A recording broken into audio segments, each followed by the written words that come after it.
Tada. Hi guys, good morning, good afternoon, good evening. Welcome to SNC with Arawa. You must mark Arawa. You must be on what time no. Emma Beno. Bolon she dame no. Kule bolon ja. Bepade lo baja, elobaja. Wala no. I welcome you once again to my channel. My name is Aria once again. I welcome you to social media court with one. Thank you once again for joining me once again. If you are new, welcome. I hope you stay. And for the returning fans, thank you for stopping by once again. Don't forget to click that subscribe button. And don't forget to on your notification bell so you can always get notified whenever I drop a new video, so you can come and check again. And also, I speak Yoruba and English on this channel. I welcome you once again. I'm a Yoruba girl, as you all know, and Yoruba first before anything. This is the gossip queen. This is your Obonge gossip queen, Benny. To the extent that I was given an award and a chieftaincy title. It is not easy. It is not easy to be a gossiper. To be a gossiper to the extent that you were worldwide recognized and giving a chieftaincy title and an award. If you don't appreciate me, I appreciate myself. I don't just like to be always be praising myself. Relevant. But gbogbo wa la mọ̀ wípé Arewa Ediki gidi fún àwọn ènìyàn tó ní agbára. Ediki gidi fún àwọn ènìyàn tó lulẹ̀ tó lágbára gidi gan ni bẹ́ẹ̀ ni. Nǹkan like máa gbéraga ní iṣẹ́ onígbéraga. Ògbéngá gossiper yín náà rèé, olófòfò yín dé o, mo tútù dé o. Mo tútù dé o, ẹ̀fọ́rí tútù dé fún àwọn ọlọ́tẹ̀. Arewa yín tútù dé o fún àwọn ọlọ́tẹ̀. Ó dé torin tayọ̀. Mo bá wo dédé. Inú dúdùn ni mo bá délé ní o, ẹgbàlùkẹ́ ẹjọ́. Ẹ wá nǹkan fìdílé, story tèmi máa long díẹ̀ o.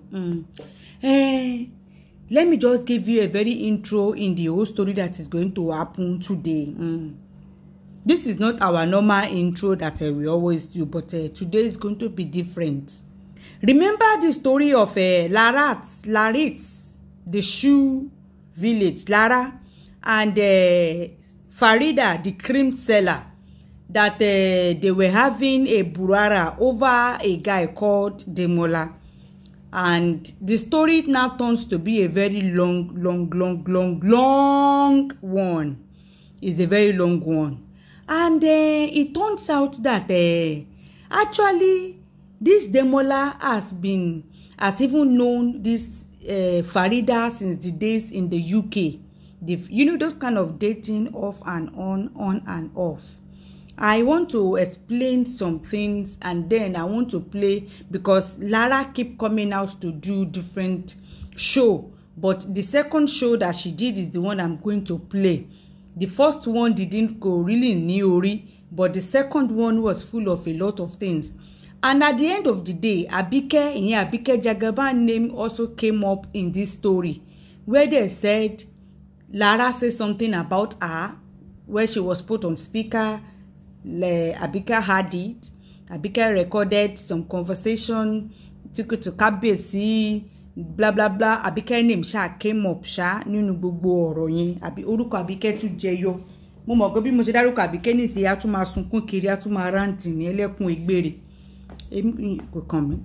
A máa kú sọ tiwa. Anyway, her name coming up is not in a bad way anyway.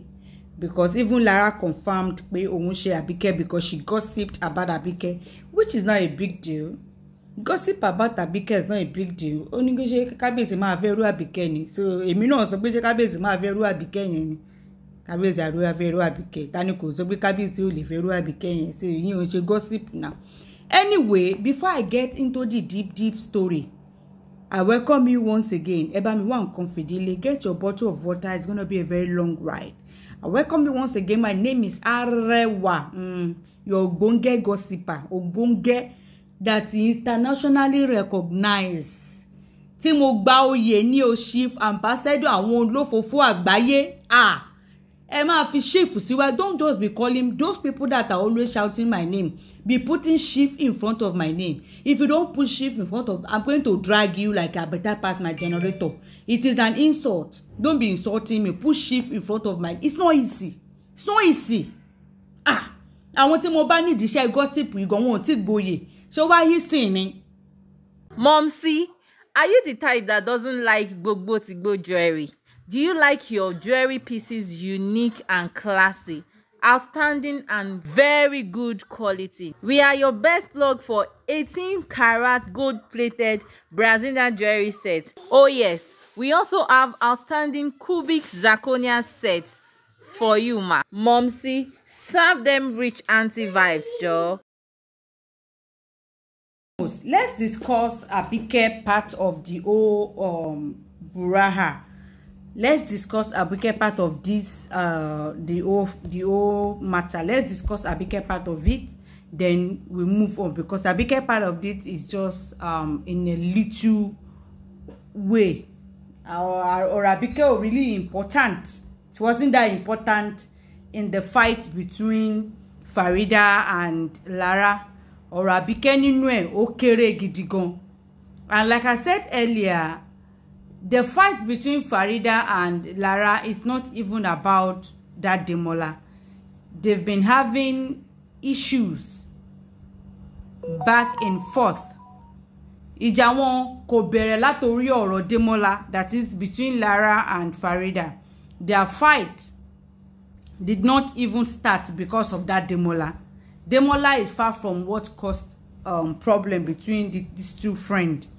And Abike own came out of when the old stories was coming out, but Abike own in the matter is very little, even though she's trying to make it, or trying to make her seems like important in the matter or whatever, but she's not really that important in this whole matter. Not that I bumped into it, no. She came out to do a show. Lara has come out to do 2 shows. Phereeda has never come out to say anything. I think even though she's speaking with Esabod or what I think, but she has not. Phereeda has not come out to say anything. It is only Lara that is coming out to do video, and she has come out twice to do video. Like I said earlier, I'm only going to play the second video that Lara played. The first one, there wasn't really. I'm just going to summarize that there wasn't really any biggie, but in the second one, a lot of bump was dropping there. But let's listen to Abike's own video in the matter, just little. Even though me feel Abike ní láti ṣe show, because ìjà wọn Lara àti Phereeda kò really kan Abike lọ títí nínú ẹ̀. Ó kàn fẹ́ make her feel important láti dá sí náà ni. Porúkọ ẹ̀ jẹyọ. One put the other on the speaker for me to hear, but we were having a conversation, and obviously the one that put the other one on speaker did not expect the other one to say what she said about me. It's like she staged a call for me to listen. Sorry, before I continue to play Abike's voice, let me quickly say what was said before Abike coming out, or before Lara coming out for her second video, that is in the aspect of Abike's own. Announcement. Before you comment, or before you read, or before you listen, this post is not to bring anybody down, anyone name being mentioned, or insult anyone. However, it is solely based on direct information from a close ally to the people involved. So if you see a certain name being mentioned, it is solely based on their involvement in the subject matter that is trending on social media, and everybody is shaking their mouth inside it however we see fit. According to Osha, it is said that in one of Lara's chats, she mentioned that there was a recording and that she had that recording. Indeed, there was a recording. Then, after the telephone conversation with another friend, Phereeda got on the phone with Lara. At some point, when Lara was on the phone with Phereeda, White, their third friend, was seated in Phereeda's office. The third friend is Abike Jagaban. The phone was on speaker, that is, Abike was in Phereeda's office in a shop, and Phereeda was on a phone call with Lara why she put the phone on speaker. Now, Abike is not a stranger to both Lara and Phereeda, so putting the phone on speaker while she was speaking, I think she was Phereeda was multitasking, so ó gbé phone sí speaker. Ẹni tó ń bá sọ̀rọ̀ àtẹni tó wà lọ tó wà pẹ̀lú ẹ̀ ní shop kò ń wọn gbogbo wọn kì í ṣàjèjì ara wọn, and you know normal conversations ó ní àwọn kankan tó jọ ń sọ tẹ́lẹ̀tẹ́lẹ̀, gossip lè wà nínú ẹ̀, which is quite normal, you know.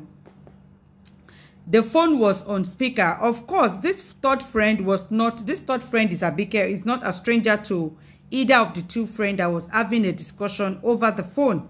And the discussion have to do with Ooni of Ife, the queens and stuff like that. While the conversation was ongoing, they said this third friend, that is Abike Jagaban, allegedly was recording the conversation. This was unknown to Phereeda and also unknown to Lara in the other end of the phone call. You know, neither that she was on speaker. Lara did not know she was on speaker when she was speaking to Phereeda. Okay? Phereeda herself that was speaking, that the phone was on speaker, was multitasking while Abike Jagaban was there and did not know that this said Abike Jagaban, the third friend, which is not a stranger to these two women, allegedly was recording the conversation. Probably the part when they reached to gossip. Bóyá ìgbà tọ́rọ̀ yẹn dé bí ọ̀rọ̀ ni or whatever. Bóyá yẹn ló ní allegedly Abike bẹ̀rẹ̀ sí ní record. That was what was previously said. Once said. This was said before Lara came out to do the second show, like I said. Now, this recorded conversation was sent to the ooni. Now, to the ooni, who upon hearing the content became, became somehow and had an argument with one of the queen, which was being, discussed in this recorded conversation, allegedly. And now, if the king is aware of this recorded conversation, obviously the third friend, which is Abike that recorded it, is the one that took the recorded voice to the ooni. Now, in this same conversation with Phereeda and Phereeda and Lara, while Abike was seated, Lara spoke to the extent of which she spoke about Abike, saying something that was demanding that ṣé kábíyèsí lè fẹ́rù Abike yẹn ṣá, ẹni tó ń gbé pátá yellow kiri tó ṣí òbò tó ṣí pátá lẹ̀ lórí social media, ṣé kábíyèsí lè fẹ́rù yẹn ṣá. Ko ohun Lara herself did not know Abike was seated, was with Phereeda, and she did not know that Phereeda's phone was on speaker. So Lara kàn gossip pẹ̀lú Phereeda gẹ́gẹ́ bí normal bó ṣe máa ń sọ̀rọ̀. Phereeda herself did not know that Lara will mention, we talk. Kò ṣe pé bóyá Phereeda ló dá ọ̀rọ̀ Abike sílẹ̀ nínú conversation òun àti Lara. Ipe bóyá maybe Phereeda fẹ́ fi ṣèkà, ó fẹ́ kí Abike fẹ́ gbọ́, bí ó fẹ́ kí Abike fẹ́ gbọ́ opinion Lara lórí ọ̀rọ̀ ẹ̀. Do you understand what I'm trying to say? Kò kí n ṣe wípé it is not as if Phereeda on purpose brought up Abike's name because Abike was in her office and her phone was on speaker for Lara to say what Lara said about Abike. Phereeda was also shocked when Lara said what she said. So kò kí n ṣe wípé maybe Phereeda did that on purpose. She didn't do that on purpose. So that was what Lara said about Abike to Phereeda while the phone was on speaker, and Abike obviously had it.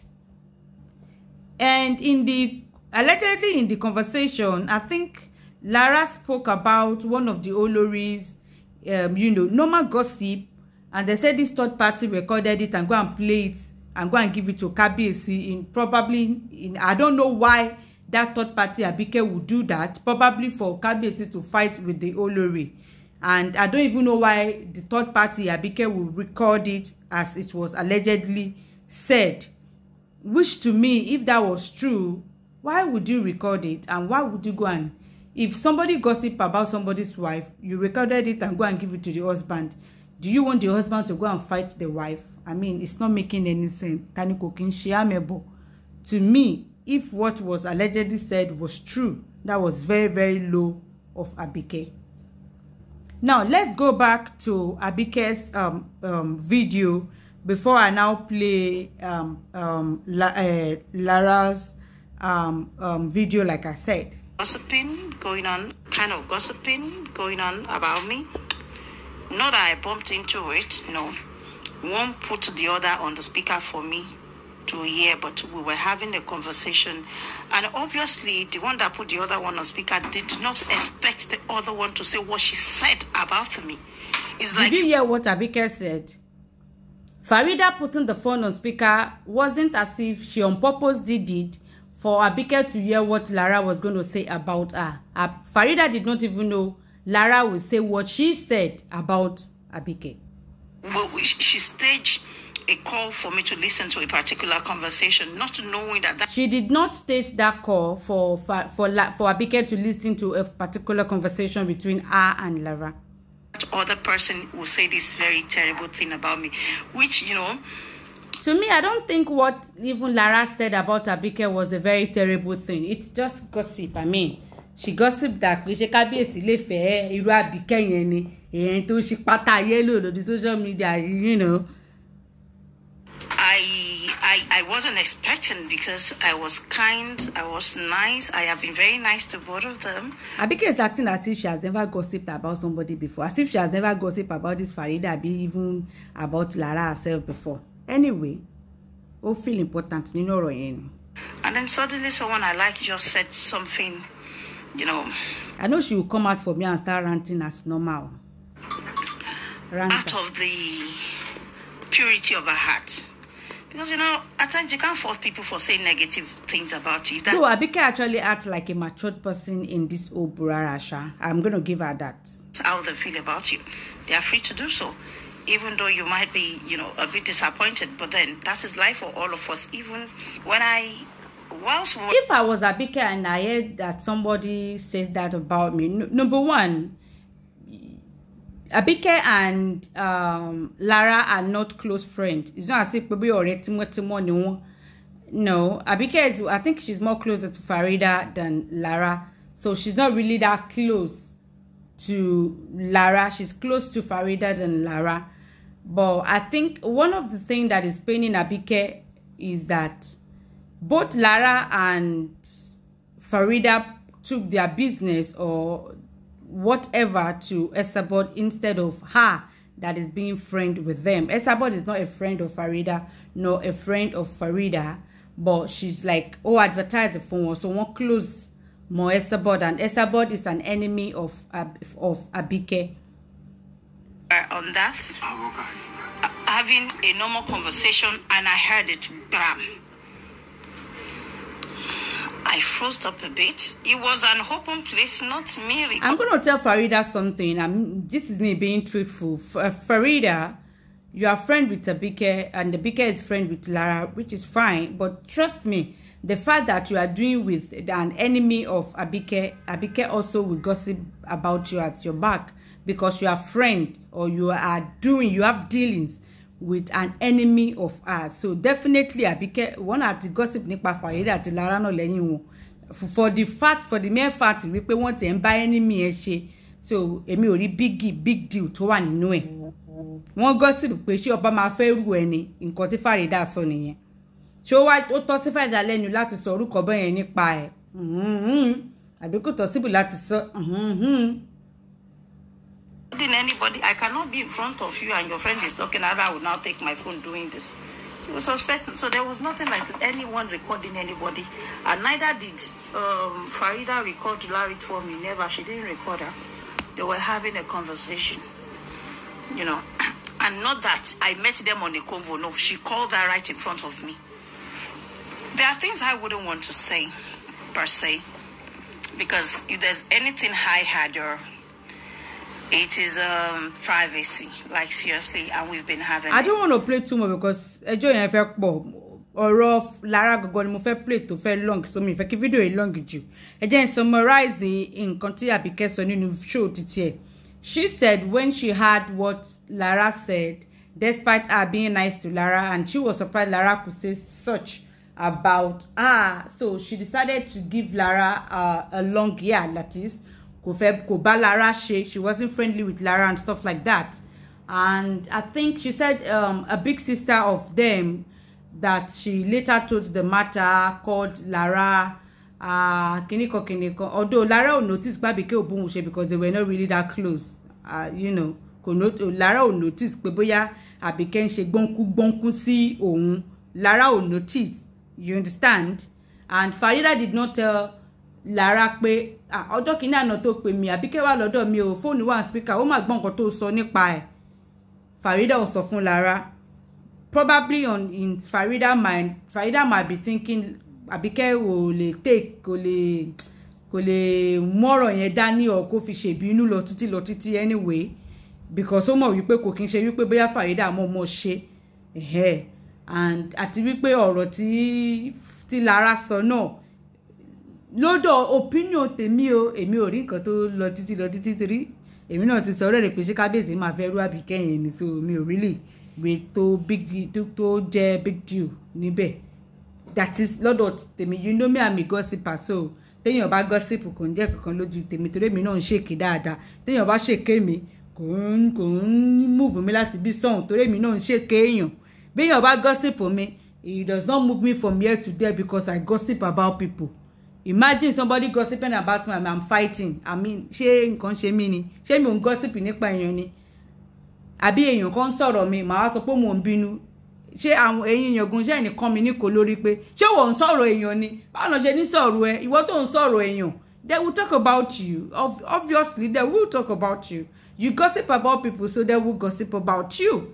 Ìwọ tó ń búyàn, so definitely they will abuse you too. So there are some certain things that is just the way I live my own life, probably because of what I do for a living. So I don't count some certain things to be a big deal. I gossip about people, so it is normal for people to gossip about me. Okutoku go won gossip nípa ẹ̀.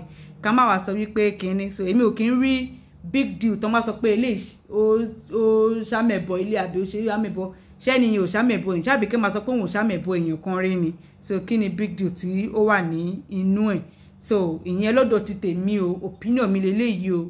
This is just my own personal opinion. You might not accept it. That's just my own personal opinion on an trending social media topic, which everybody had their personal opinion to share, being a blogger. So she said, she told that auntie, the auntie tried to call Lara pé Lara, Abike said something like this, so she connected the call láti bá wọn parí ìjà.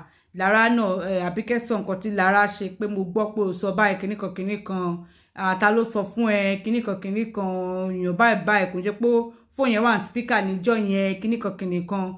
So obviously Phereeda máa lọ bá Lara máa lọ bá Phereeda jà pé so ó gbé fóònù sí speaker ó dẹ̀ jẹ́ kí n máa jábọ́ bẹ́ẹ̀ yẹn nípa Abike tó wà lọ́dún ẹ̀ ó dẹ̀ ṣe kíni. Kí ló dé tó ṣe máa gbé phone speaker nígbà tí màtẹ́jọ́ ń sọ̀rọ̀ tàbí kẹ́dẹ̀ wà ń bẹ̀? Although in fairness to Phereeda ò lè rò wípé bóyá o máa sọ̀rọ̀ dé ọ̀dọ̀ Abike, o máa sàn kan tó sọ yẹn nípa Abike. And you know, for Lara to even say that, obviously Lara àti Phereeda máa ti gossip nípa nǹkan bẹ́ẹ̀ yẹn tó jọmọ́ bẹ́ẹ̀ yẹn nípa Abike.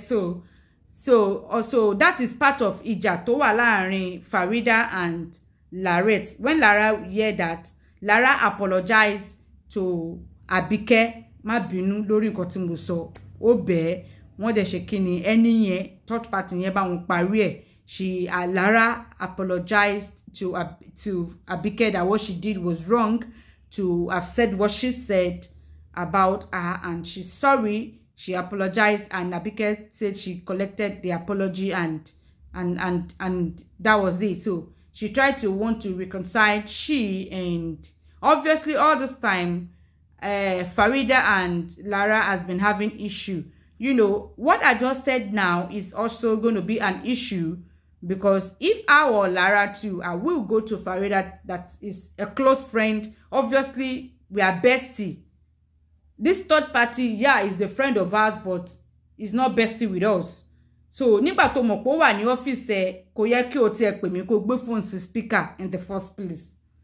Because gossip ọ̀rọ̀ tá jọ ń sọ, a lè sọ̀rọ̀ de oríṣiríṣi nǹkan tá ní tí kò yẹ kí ẹnì kẹta yẹn gan kó tiẹ̀ gbọ́. But Phereeda being pé ẹni yóò ń ṣàjèjì wa, so bóyá ó fi pé nǹkan tó ń sọ níjọ́ náà kò ń ṣe nǹkan tó bígì tí kẹta ò lè gbọ́. Anyway, so Lara bá Phereeda jà lórí ìyẹn náà. So let's move on. That is the one that concerns Abike into the whole matter. So let's move on to important one. Tí oúnjẹ bá kúrò nínú ìṣẹ́ àbùṣebùṣe, èyí ló mú iléeṣẹ́ Lake Holland International Limited ní ìlú Abẹ́òkúta ní Nàìjíríà àti Legacy Africana Market ní ìlú New York ní ìlú Amẹ́ríkà tí wọ́n pawọ́pọ̀ gbé oúnjẹ jáde. Legacy Foods. Legacy Foods. Oríṣiríṣi oúnjẹ ni Legacy Foods ní. Wọ́n ní gàrí Ìjẹ̀bú, gàrí Lẹ́bù, yellow gàrí, rice ọ̀fadà, èlùbọ́ iṣu, èlùbọ́ ẹ̀wà, èlùbọ́ ọ̀gẹ̀dẹ̀, èlùbọ́ funfun, sẹ̀mó, òróró, epo pupa, oyin àti bẹ́ẹ̀ bẹ́ẹ̀ lọ ni ó wà ní iléeṣẹ́ yìí. Kò sí ohun tí ẹ wá dé ọ̀dọ̀ wọn tí ẹ kò rí. Ṣé àbọ̀tà ni, irú ni, ata gígún ni, ògùrọ̀ ni, tàbí èròjà ọbẹ̀.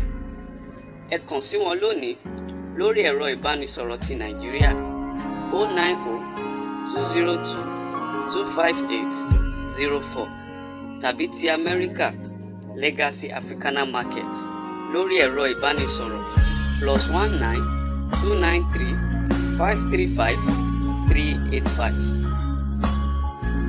Kódà tẹ́ bá ní àwọn ẹbí ní ìlú Nàìjíríà, ẹ lè sanwó fún wọn ní ìlú òyìnbó kí wọ́n gbóúnjẹ fún wọn ní Nàìjíríà. Bóyá ẹ dẹ̀ fẹ́ máa tún tà, wọ́n máa ṣe ti ọ̀dọ̀ yín fún yín. Ẹ kàn sí wọn lónìí. Legacy Foods. Legacy Foods. Legacy Foods. Let's get into the main matter at hand about the fight. Apparently, it is not really about that Demola that caused fight between Lara and Phereeda. Kò ń ṣe ọ̀rọ̀ Demola rárá. And apparently, Demola met Phereeda when she was still living in the UK. They met in the UK, I think in the year 2003 or 2004. That was a very long time ago, and they had a brief relationship, but it didn't work out. Wọ́n ní bọ̀dá Demola, wọ́n ní wọ́n like fùrọ̀ gidi gan ni. Wọ́n ní wọ́n like ìdí, pé wọ́n dẹ̀ máa ń lá kinní kan òbò ni. Wọ́n ní wọ́n mú òbò ńlá tó jẹ́ wípé wọ́n ní bọ̀dá Demola like fùrọ̀ ńlá. Tán bá rí obìnrin tó ní fùrọ̀ ńlá báyìí, wọ́n lè ṣe kíni, wọ́n lè ná NAS card wọn síbẹ̀. Wọ́n fojú rí fùrọ̀ ńlá. Wọ́n dẹ̀ ní pé wọ́n mọ òbò ńlá gidigidi gan ni. Wọ́n ńlá wọ́n ńlá ṣẹ́gẹ̀ nínú òbò. Ìyẹn bọ̀dá Demola bá ṣe gbọ́, ẹ má bínú o. Bonnie, she and obviously you would have that shows that Demola even met and dated Phereeda way before Lara. So this is not a matter of bestie gba ọkọ ara wọn or dated ex. According, if I go to go by it, it is even Lara that dated ex of Phereeda, because Phereeda dated the guy first. She and the guy had a relationship first before the guy meeting Lara. It was more she and Phereeda and this guy had an on and off relationship more than 3 times.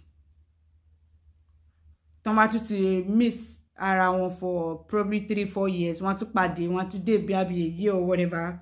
bọ̀bọ́ yẹn ò serious, wọ́n ti fi ra wọn lẹ̀, you know, oníkálukú àti máa bá life ẹ̀ lọ. Then Phereeda relocated to Nigeria to set up a skincare business and stuff like that. She was living in the UK. They met in the UK. And all this time, Phereeda and Lara, they don't know each other at all. And the very first time that Lara met Demola, it was Iyabo Ojo. They met at El Dorado, in Tebamo El Dorado. So El Dorado, ni wọ́n ti pàdé. It was Iyabo Ojo that carried Lara to Demola. Iyabo Ojo ló gbé Lara fún Demola. The same Iyabo Ojo kan náà. Òun ló gbé Lara fún Demola. Some people used to say Iyabo Ojo is a pimp. That's for sure. She is, actually. Even Pasuma that Lara dated, it is still this Iyabo Ojo náà ló gbé Lara fún Pasuma náà. Bó tẹ̀ jọ pé Iyabo Ojo náà ń dó Paso, but òun náà ló gbé Lara náà fún Paso. So Iyabo Ojo was the one that carried Lara for Demola pé ọ̀rẹ́ mi fẹ́ kẹ́ máa bá mi tọ́jú ẹ̀. Tí bọ̀dá dẹ̀ rí pé Lara ó ṣe kíní kan fùrọ̀ ni. Lara ní fùrọ̀ tí ò ń ṣe kékeré. This one is not surgery fùrọ̀. This one is inbuilt follow come ni. Ó ṣe kíní kan tó ń jẹ́ wípé ó tóbi. She's very fat. She's not chubby. There's a difference between chubby and fat. Lara is fat. Ó slim down, but still yet. Ó ní kíní kan ìdí fùrọ̀ ló ń pè bẹ́ẹ̀. Lara ní fùrọ̀ ńlá tí ò ń ṣe kékeré. Àwọn fùrọ̀ tó tún máa ní ìtàn ńlá yẹn ràgbàdà. Mo rò pé yẹn gan ló jẹ́ kí Pasuma sá pé ilé kí ló dé kó máa bóbi kó mọ̀ kó má tẹ̀lé kẹ́sẹ̀ ìyàwó ẹ̀ sí èjìká kó máa gbá sí fún gbogbo èjìká máa fẹ́ rọ́bọ̀ nítorí ìtàn ẹ̀ lásán heavy load ni, ṣùgbọ́n ó ní fùrọ̀ ńlá gidi gan ni. So that is where they met for the very first time. Iyabo Ojo òun ló gbé Lara fún Demola. During this time, Lara and Phereeda were not friends. Wọ́n ti mọ́ra débi pé wọ́n fẹ́ jẹ́ ọ̀rẹ́. So Demola and Lara, and during that time that they said, during the time when Demola was dating Lara, Demola ṣe odùn kan, wọ́n ọmọ lódùn ni. Ó ṣe odùn kan torí owó ńlá kan. So to the extent pé ó lọ sí ilé ńlá, wọ́n mú ó lọ ilé ńlá, gbogbo ala mọ̀ ilé ńlá tí mo mí nìyẹn, ó lọ ẹ̀wọ̀n. Wọ́n ní allegedly owó yẹn ó fi sí care Lara. Wọ́n ní $700,000 ní owó náà. Wọ́n ní Lara gbé owó yẹn já.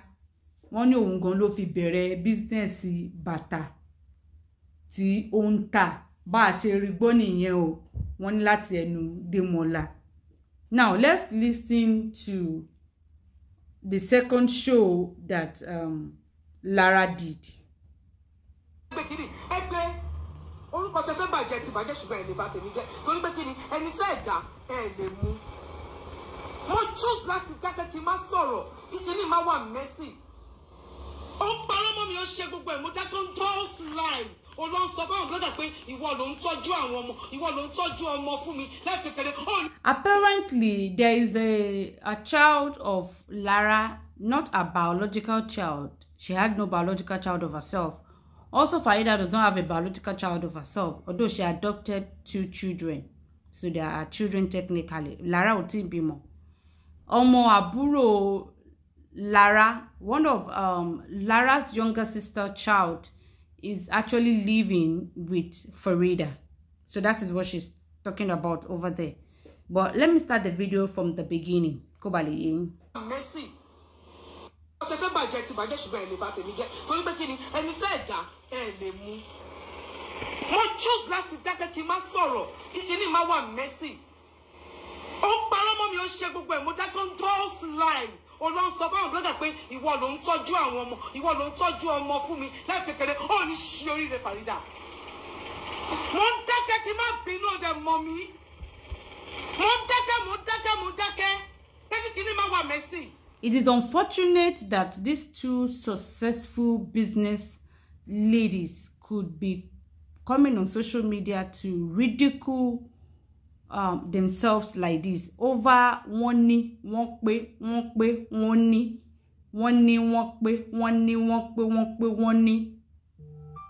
so it's so embarrassing to say the least. Ká má fi àwa ṣẹlẹ́yà. Ó dẹ̀ sọ mí lórúkọ tí ò ṣe tèmi. Kí ló dé? Mi ò mọ̀ nígbà tí mo fẹ́ ex now. And ex is my ex. Mi ò bá ẹja, mi ò bá ẹ̀dù. Kò sí nǹkan tí fẹ́fẹ́ ní ṣe. Àdúrà ni mo ṣe fi ń kẹ́ ṣàṣeyọrí lórí wedding yìí. Kí ló dé ṣé mo pa ẹ́ lọ́mọ ni? Ọ̀rẹ́ ni mo pè mí ò mọ̀ kó fi mí ṣọ̀kan ni now. Phereeda, ó ní mi ò dágbére fún ẹ kí tó lọ sí London. Ìgbà tó máa fi ṣàṣẹ mi ò kí ẹ ní. Mo lọ sí London lọ́jọ́ Friday, lọ́jọ́ Saturday. Mo dé London mo pè ẹ́, mo ṣe fídíò kan fún ẹ, ó ṣe bẹ́ẹ̀ dẹ̀ mo lórí àwọn sí ẹ. Kí ló dé? Mo dákẹ́.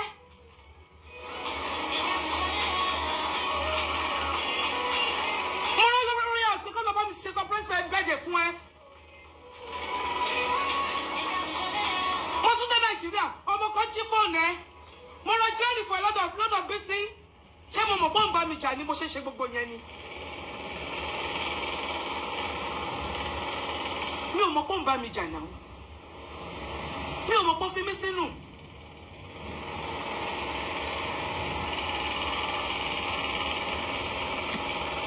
Ó bá mi jà torí pé mo lọ London, pé mi ò sọ fún ẹ mo gbọ́dọ̀ ẹ lọ. Mo dẹ̀ díjọ́ lọ́jọ́ Saturday, níjọ́ Sunday, mo pè ẹ́. Onígbé àṣẹ ṣé wọ́n rò bí amọ̀ mo ní má bínú pé torí àwọn èèyàn tó wà ń bẹ ni mi ò ṣe sọ. Àǹtí mo fi kúrò mo máa ń pè má ṣe fídíò call, a máa ṣe yẹ̀yẹ́, a máa ṣeré.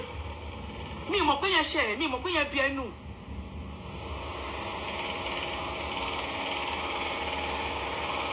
Ìkà ni ẹ́, ejò ni ẹ́. Ejò gidi ni ẹ́ Phereeda.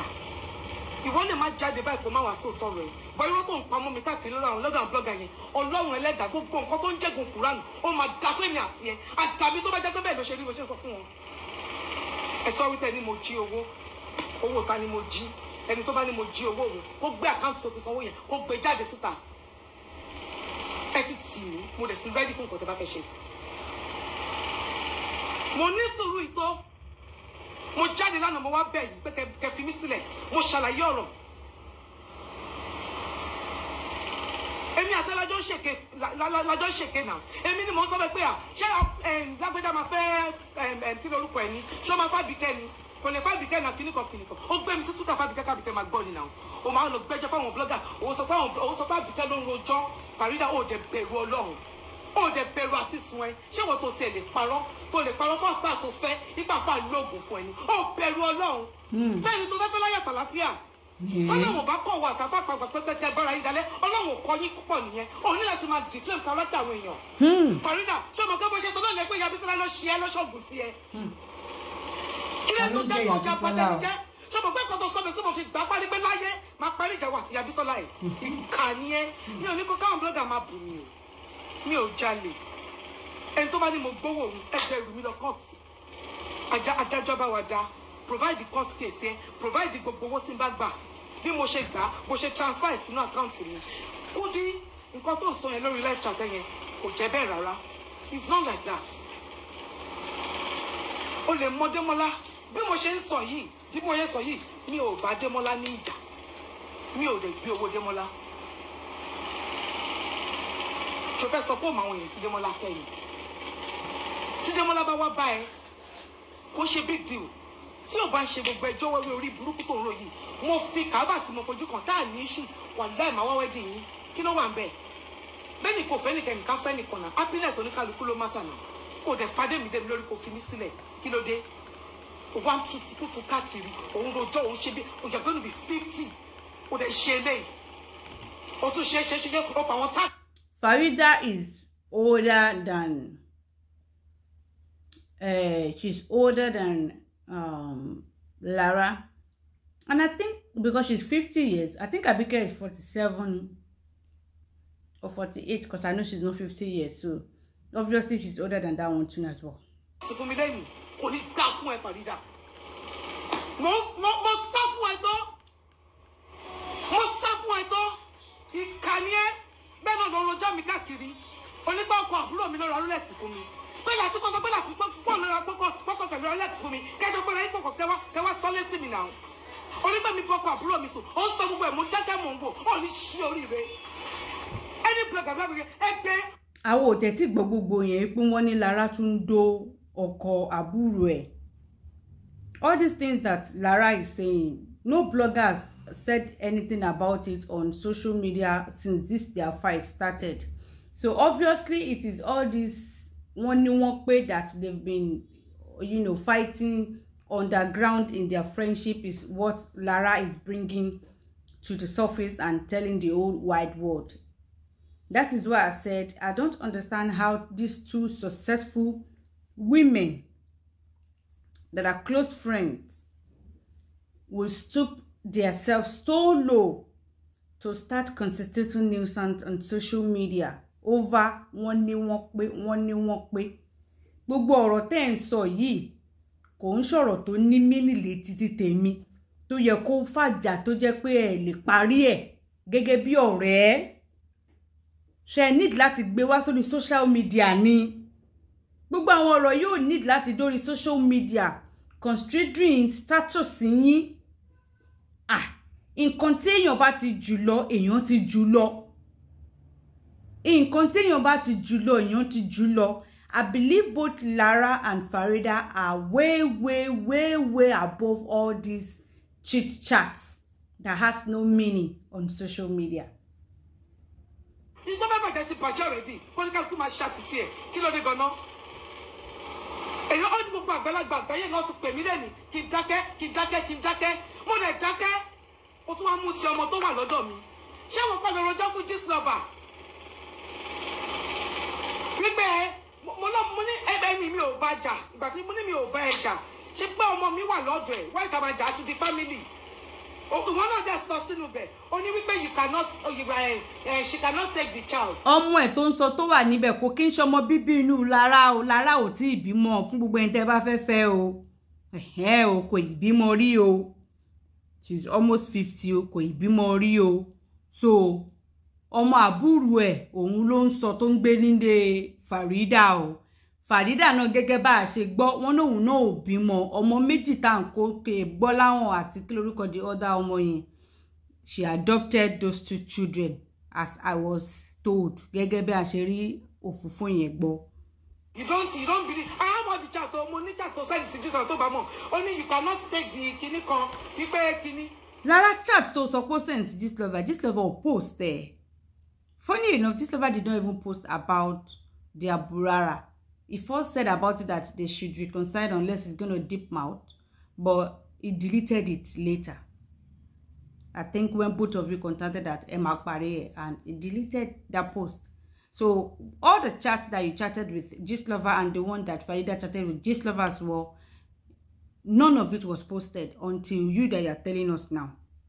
And meanwhile, this is the second time Lara is coming out to do video.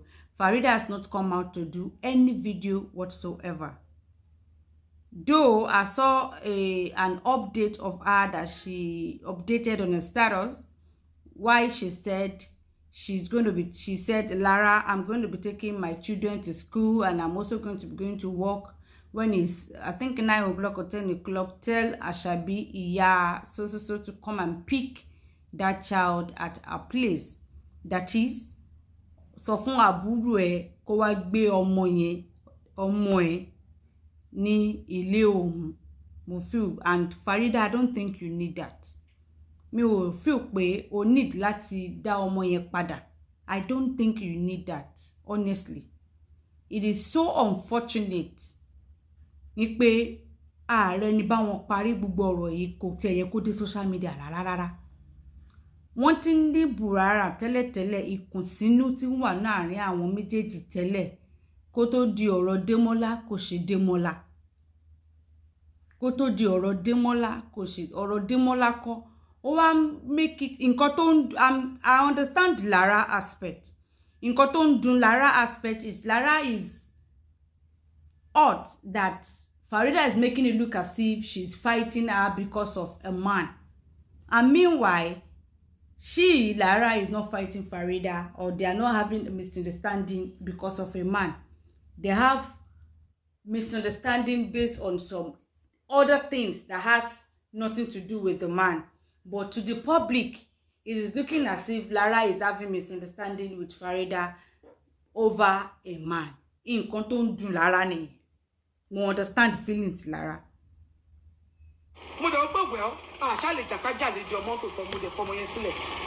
And Phereeda not coming out to say anything is also going to be paining Lara, because Lara ma believe po jáde wá sọ anything, ṣùgbọ́n òun kùn sí tí àwọn èèyàn lábẹ́lẹ̀, àwọn bloggers lábẹ́lẹ̀, ṣùgbọ́n wọ́n jáde wá sọ̀rọ̀. Facebook ipe wọ́n gbàṣe ni ṣe Phereeda aya gbàṣe ẹ ṣe ṣé tó wo tí mi ò lè fi tọ́mọ ni àbí kí n ṣó bá mi san school fees rí ṣé pé bọ́sì tàbí mo ṣe bọ́sì tàyí Phereeda tó bá jẹ́ wípé o bá mi san school fees ọmọ rí kí n má jèrè bọ̀ tó bàbá mi san school fees ọmọ rí tí wọ́n dẹ̀ sọ wípé wọ́n lọ gba ọmọ àbúrò mi sọ láti gbàtọ́ síbi ẹ̀ níjọ jèrè gbogbo ẹ̀yin tẹ̀jọ́ sọ ni kí ló dé náà ẹ fẹ́ pa mí ni èèyàn sọ̀tọ̀ kéèyàn dáràn ni ẹ̀gbọ́n ọ̀rẹ́ ni mo mú ẹ̀ náà mo dé láti London òun náà mo tún ra jerry fún ẹ nígbà tó jí fóònù. Lara ó máa jóbìnrin kan tó láìke wàhálà, ó máa ọkùnrin tó máa fẹ́ Lara máa try, ó máa jóbìnrin kan tó like. I see her to someone that nags, ó máa nag gan, ó dẹ̀ máa rant gidi gan. Àwọn ọkùnrin ò dẹ̀ like irú nǹkan bẹ́ẹ̀ yẹn, ó máa jóbìnrin kan tó máa nag, tó máa rant, tí ó dẹ̀ kí n gbàgbé nǹkan. I'm just judging her based on her antecedent on this our social media. She came out for Yeye Kudi, that Yeye Kudi spoke because that one did amebo on what was trending. It is unfortunately that Lara tó bá ń gbé news àwọn èèyàn jáde, ó máa ń wọ́n náà máa possible, ó máa comment, ó máa ṣe gbogbo ẹ̀.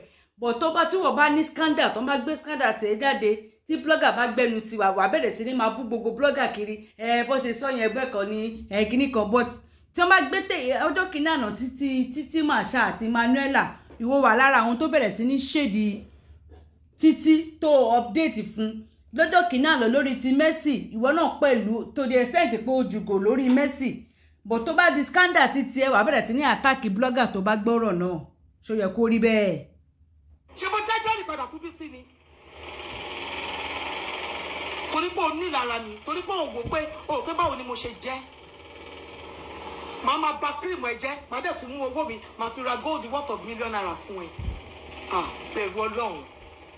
According to Lara, according to Phereeda, Phereeda claims Lara is spoiling her business, her cream. Meanwhile, all this thing started,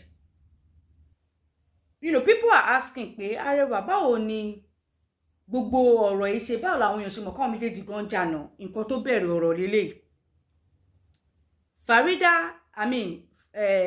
Phereeda posted something. She said on her status, she said, anybody with a link to someone that sells original Sako shoe and bag. And we all know that our bestie Lara is the #1 seller of Sako, original Sako, verified seller of Sako shoes and bag, for those of you that want to patronize her. And she posted that. So I'm pé olóore tó ń ta Sako bag, tó ń ta bàtà, tó ń ta kíní, tó jẹ́ pé bestie ẹni kó wá post pé òun wá ẹni tó ń ta original. Kí ló dé tó lè rà lọ́dọ̀ ọ̀rẹ́ ẹ? Ìyẹn gogon, ìyẹn #1, ó ti mí pé nǹkan ti ń ṣẹlẹ̀. #2 tún ni wípé Phereeda tún wá post, ó ra Sako and bag kan, ó wá post ẹ̀ ipe owó customer òun kan ló kó wá lòun ti rà á, ó tún post ẹ̀. Ibẹ̀ làwọn èèyàn ti ń fura pé ó dà pé àwọn ọ̀rẹ́ méjèèjì yìí wọ́n ní ìjà, and Phereeda ti update pé òun fẹ́ ṣe ìgbéyàwó. So ibi tí this is the origin, the genesis of this whole matter on social media. But in Phereeda's defense, Phereeda ní sákóṣù tóun rà tóun post tóun rà lọ́dọ̀ customer òun ó ní customer òun kan wá ṣe facials massage ní ọ̀dọ̀ òun ó ṣẹ̀dé láti abroad òun ta bàtà ó kó wá òun rà lọ́wọ́ ẹ̀ pé bóyá ó ra sákóṣù handbag kan ní 1.2 bóyá tí irú ẹ̀ ní Lara máa ń tà ní 1.5 pé ó wà mọ́ cheaper tó bá jẹ́ pé òun fẹ́ rà lọ́dọ̀ ọ̀rẹ́ òun ni iye báyìí ló máa tà fóun but eléyìí ó cheap lòun ṣe rà but ìgbà tó wà rà kò wá yẹ kó post ẹ̀ kò wá yẹ kó post ẹ̀ nígbà tí gbogbo èèyàn mọ̀ pé bestie ẹ̀ ń tà á nǹkan tó jẹ́ kí àwọn èèyàn bẹ̀rẹ̀ sí ní dig into òpódà pé àwọn méjèèjì ń jà ibi tí that is the genesis of this whole matter mo kàn gé yín sí yẹn ni ẹja continue. bẹ̀rù Ọlọ́run any blogger tó bá gbéṣẹ́ anybody tó bá hate me ẹ lè sọ tó wù yín it's allowed but ẹ sòótọ́ torí pé kí ni ẹsẹ̀ mẹ́fà gbogbo wa mú wa sílẹ̀ ayé ẹsẹ̀ mẹ́fà náà làdé máa mú lọ. ẹ rántí ọjọ́ àti sùn ẹ rántí ọjọ́ tó pé gbogbo nǹkan tẹ́ fi lé ayé yín ṣe ó máa dúró síwájú ibẹ̀ tó máa kà fún yín. It's not about coming to what's it called jẹ́jẹ́ anybody tó wá tẹ̀ fẹ́ bú mi kí mo tẹ̀ off comment ọ̀fẹ́ lóhùn kó ní kálukú sọ títí ẹ̀ kí ló dé mi ò ní kó lóko má rògbò mi ò ní kó lódò má ròdò ó dẹ̀ ń jẹ́ kó máa bí ẹni pé bóyá torí ọkọ ni mo ṣe ń bá ẹjà kí ló dé gbogbo nǹkan tó ṣe wílé ọ̀rẹ́ ṣe máa gbọ́pọ̀ ọ̀rẹ́ tẹjọ́ sọ̀rọ̀ ògbé mi sọ́ni spíkà kábíkẹ́ máa gbọ́ ni nà ó. ó ṣàbòsí mi nà ó kọ́ bá mi ni nà ó. ó kọ́ bá mi ni. Abike wáyé lára gbé tàbí kẹsẹ̀gbẹ́ kan Abike wáyé important lọ títí ní ṣó tẹ̀ wá ní sàwáwù àti Phereeda in the first place. má bínú. ìyẹn máa tún dùn àwọn tó jẹ́ ti Abike àbí Abike nǹkan tí mo sọ ní ìdá tún dùn Abike àtàwọn tó jẹ́ ti Abike o. ẹ má bínú ẹ má fi ṣe bínú. I'm not really a fan of Abike so I'm sorry for that one. kí wọ́n tó lè gbé mi sórí speaker kí ló tún kù tó fẹ́ ṣe fún mi. ọ̀nà norms gan ṣó yẹ kí Phereeda àti Lara ṣó yẹ kó máa bárò Abike yẹn máa ṣe ọ̀rẹ́ ṣé ẹgbẹ́ ń bá o ṣe wà lùsẹ̀ ó wà lùsẹ̀ àwa wù iye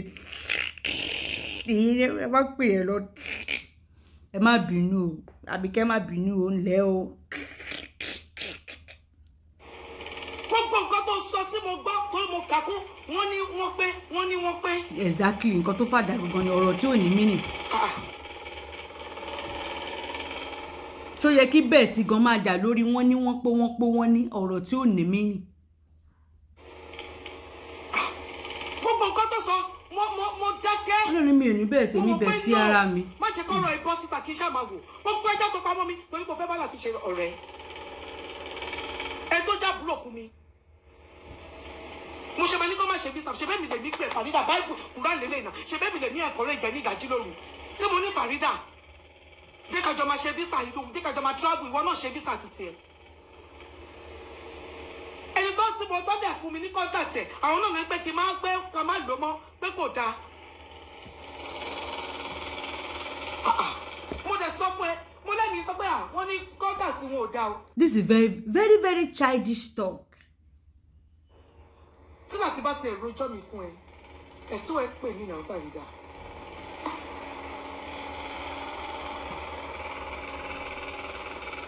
tó bá rojọ́ tó bá parọ́ mọ́ mi ẹ̀tọ́ ẹ pè mí ojú mi lọ náà. nígbà tẹ́mi gbọ́ pé o sọ àwọn kọ́kọ́ pa mi kó tẹ̀ tó di stage báyìí èmi máa bí ẹ̀ náà ní Phereeda mo gbọ́ nǹkan bọ̀ wájà ló sọ èmi máa ń bí ẹ̀ ṣó ẹ bà bí mi rí pé ṣé mo bá cream ẹ jẹ ṣó máa dúró àwọn bí ọdún òkè owó ibo ló ti ṣó ti gbàgbé bí mo ṣe mọ̀ ẹ́ ni Phereeda ṣó ti gbàgbé ni anybody má pè mí ṣó ti gbàgbé bí mo ṣe mọ̀ ẹ́ ni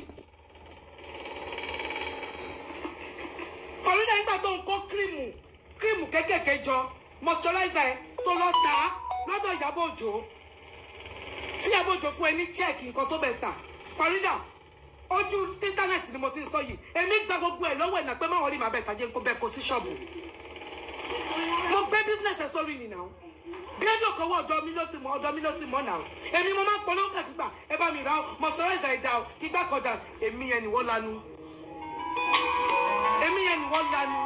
lọ sọ yí pé mi èmi bọjà jẹ tàbí yàgà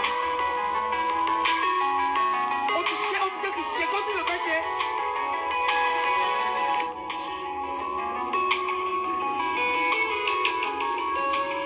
ó dẹ̀ ń gbé gbogbo ẹjọ́ ó gbé lọ sórí jísọ ó gbé gbogbo ẹjọ́ sórí sọ́dọ̀ àwọn bloggers kí ló dé. ó wá ń pariwo larrit olè ó jíde ó jẹ́ owó Démọ́lá wò Démọ́lá please 48 hours mo ready fún kinní yìí sue me to court with your proof nǹkan tó fi sanwó fún mi ibi tí mo ti gbowó lọ́wọ́ ẹ̀ business transaction tàjọ ṣe tí wọn náà fi ṣe tó fi rí owó yẹn bring it on mo fẹ́ mọ̀. tó bá tiẹ̀ gbowó ẹ̀ jí ti jẹ́. ṣé bí tẹnu bá di ẹsẹ̀ débẹ̀ ni wọ́n ní màmá wa ń pariwo mi lóru àná nígbà wọ́n ní àlẹ́jì ni ẹ̀sẹ̀ tí wá mú lé tó pé kínní ọgbọ́n tí wọ́n lọ ń sọ wípé ìwọ ni wọ́n tọ́jú ọmọ tèmi láti kékeré láti gbàtọ́ ti bí ó ṣe lé ò bá má ṣe.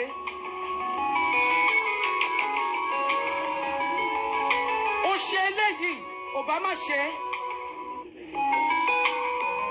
ta ló ń pè yín kó jẹ́ ká gbọ́ sórí ká enjoy yẹn. ẹ jọ̀ọ́ let me tell you something Quran lele. Tell us.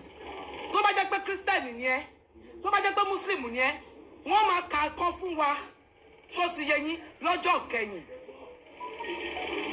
wọ́n máa ka ìkan fún wa ní ọjọ́ ìkẹyìn èmi sọ mo dẹ̀ tún dúró lé lórí wípé èmi lára ni mo pe kí lorúkọ ẹ̀ ni mo pe Abike sorry èmi lára ni mo pe Phereeda lájọ ń sọ̀rọ̀ based on continuation nǹkan tá a ti jọ sọ ìwọ Phereeda ló gbé mi sí pé Abike máa gbọ́ gbogbo ẹ̀yin tẹ́ ń sọ wípé Abike record Abike lè máa record conversation ti tiẹ̀ dúró mi àbí nǹkankan but Abike on this matter I offended her mi ò jẹ́ lábẹ́ Abike Abike ò jẹ́ lábẹ́ mi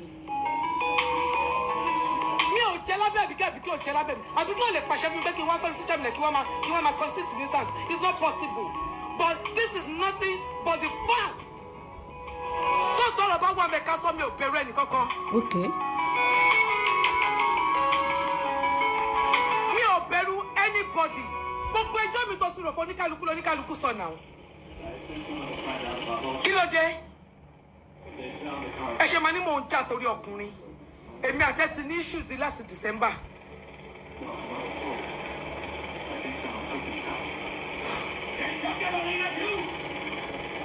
mi ò ní màmá sọ kankan pa mi ẹ jọ̀ọ́ èyí dá ń gbé nǹkan máa gbé pé kíni mo ní màmá sọ wípé larrit allege ó jọ̀wọ́ Démọ́lá that's what I said and I've watched the show mo gbogbo ẹ̀ lírọ̀lẹ́ yìí orí social media ni mo wà tí mo ti wò ẹ jọ̀ọ́ torí Ọlọ́run don't drag me into any mess please. Don't drag me into any mess. You've dragged yourself into it already. I was having a heart-to-heart talk. We were talking. And I don't know if Abike was with you or anything. You put me on the phone for her to hear. Mo de dákẹ́. Gbogbo ẹ̀ mo pamọ́ láti December. Mi ò sọ kankan. Tí n bá ń bínú sí ẹni, ìmílẹ̀ tí mo ti mọ̀ pé ó ti ṣerú kan bẹ́ẹ̀ yẹn, má ti wá mọ́ ọmọ kúrò lọ́dọ̀ ẹ̀ náà. Bọ́ mi ò mú mọ̀ pé wo. I'm a set to it. Shit happens.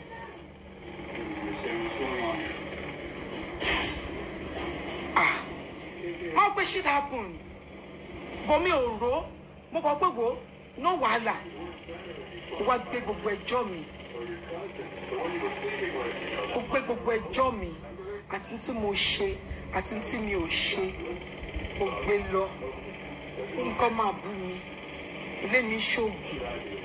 Olé mi ba kírímẹ̀ jẹ́ òun wẹ́jọ́ àwùjáre Ọlọ́run máa dà fún ẹ ẹlẹ́dàá mi máa dà fún ẹ àdàbí tí báyìí pé mo lo inú méjì sí ìwọ tó jẹ́ pé tá rẹ̀ ò bá yá àìrú máa bà mí máa sọ pé Phereeda ní kó máa gbọ́dọ̀ ṣí ẹ ní ìmọ̀ wa responsible tóbi tí máa tọ́jú gbogbo àwọn ọmọ yìí Phereeda ìwọ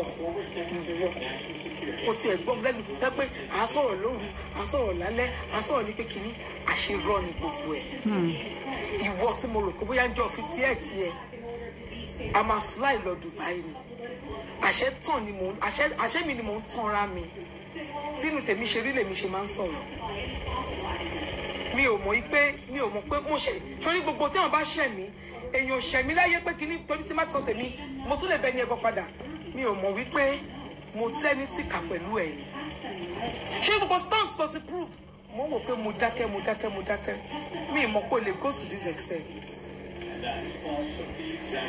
mi ò mọ̀ wípé o lè go to this extent with me mi ì mọ̀ I'm telling you mi ì mọ̀ pé o lè go dirty báyìí I never knew tó bá fẹ́ Demola it's my happiness at least orí ibi tó ti ní happiness so why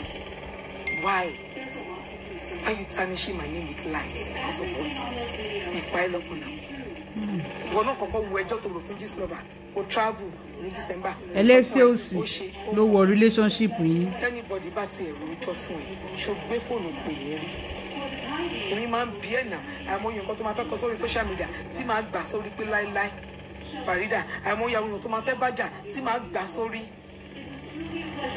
Phereeda àìmọye àwọn èèyàn tó máa fẹ́ gúnlẹ̀ tí máa gbà sórí Phereeda kò ṣe gan kò ṣe ó jẹ́ kí n mọ̀ tún mọ̀ nǹkan tó pè ní èèyàn mo dẹ̀ mọ̀ mo kọ́ lára ẹ̀. That is the show that Lara did, and you can hear everything she said. Honestly, I don't even have much to say because, like I said earlier on, it is, to me, it is more, most of their talk is more childish. Honestly, it's more childish. Àwọn wọ́n ní wọ́n pé both of them are way too matured and successful to be for wọ́n ní wọ́n pé to come between them. Honestly speaking, they are way too matured for wọ́n ní wọ́n pé to come between them. But at the end of the day, I hope they settle their differences. What do you guys think? Comment your opinion below. I'll see you in the next Amebo. Ẹ káàárọ̀, ẹ káàsán, ẹ káalẹ́ o. Ẹ̀yin olólùfẹ́ Agbo Ìbílẹ̀ Solution. This is Agbo Ìbílẹ̀ Solution. Tẹ́ ẹ̀ ń wá tí ẹ fẹ́ rójú ẹ̀. Ojú mi rèé. This is Agbo Ìbílẹ̀ Solution. Àwọn tó mọ̀ mí, wọ́n mọ̀ pé this is Agbo Ìbílẹ̀ Solution. Mo wá láti wá polówó àgbo mi tó jẹ́ Agbo Ìbílẹ̀ Solution about fertility treatment. Agbo Ìbílẹ̀ Solution ní fertility treatment. A ní arthritis, a ní high blood pressure, a ní diabetes, a ní àgbo fọ́kùnrin, a ní àgbo fóbìnrin, a ní àgbo infection, a ní àgbo tí obìnrin ò bá rí nǹkan oṣù ẹ̀ tí nǹkan oṣù wọn bá ń ṣe ségesège, a ní ìyẹn náà lọ́wọ́. So àwọn èèyàn ń béèrè lọ́wọ́ mi tó bá pè mí pé àmọ̀ yín, àmọ́ bí wọ́n ti ṣe polówó, àrójú yín rí. That is why I come live video. Kékeré rí ẹni tó ń ta àgbo yẹn o. Sọ pé Alágbo Ìbílẹ̀ Solution, eléyìí ò ń ṣe fraud. This is the real life. So this is àgbo fertility treatment. Tẹ́ bá rí gbogbo ọmọ tó ti rà rí, wọ́n á mọ̀ pé this is àgbo fertility treatment. Ṣé ti rí orúkọ Agbo Ìbílẹ̀ Solution ló wà níbí báyìí. Ìyẹn olólùfẹ́ mi, this is fertility treatment. This one also is part of fertility treatment. Ẹ̀yin tẹ́ ti rà rí ẹ máa mọ̀. A ní oríṣiríṣi testimony látọ̀dọ̀ òyìnbó, látọ̀dọ̀ àwọn dúdú ara wa gan, lórí ọlọ́mọ bíbí, lórí ẹni tó ń wojú Ọlọ́run ní olóyún láti Nàìjíríà dé òkè òkun. Gbogbo ẹ̀ la ní testimony fún. Àgbo eléyìí wà fún àgbo ọkùnrin, fún ọkùnrin tí nǹkan ọmọkùnrin ò bá dúró dáadáa. Ẹni tó ti ń ṣe mẹ́ta tẹ́lẹ̀ tí ò lè ṣe mẹ́ta mọ́, tó yẹ pé ẹyọ̀kan ló ń ṣe, tíyàwó ẹ̀ ń bínú àbí tíyàwó ẹ̀ ti sá lọ. This is a 3-in-1. A ní akọ̀jẹ̀dì, a ní àgbo 3-in-1 fọ́kùnrin. A dẹ̀ ní fún obìnrin náà tó jẹ́ pé àwọn libido wọn kò wá òkè mọ́. Ẹ má bínú mo ṣe put pé kò wá òkè because ó ṣì ń function but kò function fún ọkọ wọn wọ́n ṣe like ẹ̀ because tọ́kọ wọn bá wọn sùn wọ́n kàn máa sùn gbalaja báyìí ni wọ́n ní fìlẹ̀. Ẹ wá sọ́dọ̀ Agbo Ìbílẹ̀ Solution. Agbo Ìbílẹ̀ Solution ní solution fún yín. Kayamata wà fún yín, sweetener wà fún yín, a ní honey fún yín. Gbogbo nǹkan tẹ́ máa lò tí tẹ́ pé ẹ̀yin gan máa pọkọ yín pé my dear mbolo wà, I'm missing you. Gbogbo ẹ̀ wà lọ́wọ́ wa. ẹ jọ̀ọ́ torí Ọlọ́run ẹ wá sọ́dọ̀ Àgbègbè Solution. Ẹ pe nọ́mbà mi látọ̀dọ̀ under Arẹwà SMC. Nọ́mbà mi wà lórí àwòrán yìí, ẹ máa rí nọ́mbà mi níbẹ̀. This is